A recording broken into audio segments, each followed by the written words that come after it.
Pripravíme ústredný orgán štátnej správy, Národný mediálny úrad, pod ktorým budú médiá, vrátane online priestoru a kde sa budeme naozaj vedieť baviť o tom, ako rozlíšiť medzi novinárom a novinárom politikom, pretože mnohí novinári, ak včera aj pán Bardy píše, že Danko má dvojaký kilometer, tak aký kilometer má človek, ktorý sa netají tým, že má úplne iný politický názor, píše knihu o Čaputovej a tvári sa, že je prekvapený, že my s aktualitami sa nechceme baviť. No a o čom sa mám baviť, keď sme v každom článku hlupáci a idioti? O čom?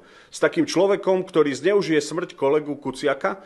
Pýtam sa niekoľkokrát opakovane, aký plat mal Ján Kuciak v tej slávnej redakcii Aktualit. A ja vám garantujem, že ak mal 1500 v hrubom, tak je to veľa. Nech zverejnia jeho plat. Keď bol taký geniálny novinár, a tak ho všetci milovali. Bol tak, ako mnohí vy. Za pár drobných tam drel a potom ho využili.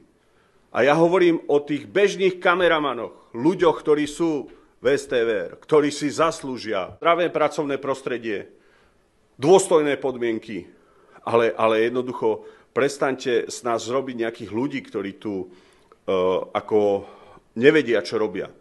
Ja cítim veľký tlak bulváru a cítim veľký tlak tých médií, ktorým sme šlapli na otlak. Sú to desiatky miliónov eur, ale ľudia, verím, pochopia, že to robíme pre nich a že my sa naozaj nebudeme kláňať pred žiadnym zahraničným kapitálom ani žiadnymi ľuďmi, ktorí tu niektoré, poviem, médiá ovládajú. My chceme, aby, ak sa nás pýta Smečko, denník Aktuality, aby boli spravodliví. Prečo je Šimečka za Pána Boha v denníku N? Tak asi keby tam robil môj otec a bolo by také majetkové pozadie, tak asi by som aj ja mal iné PR v tom denníku N. A potom sa čudujú.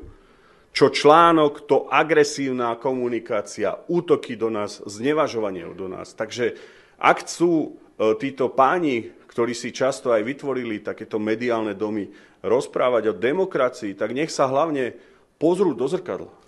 Nič demokratické oni nekonajú.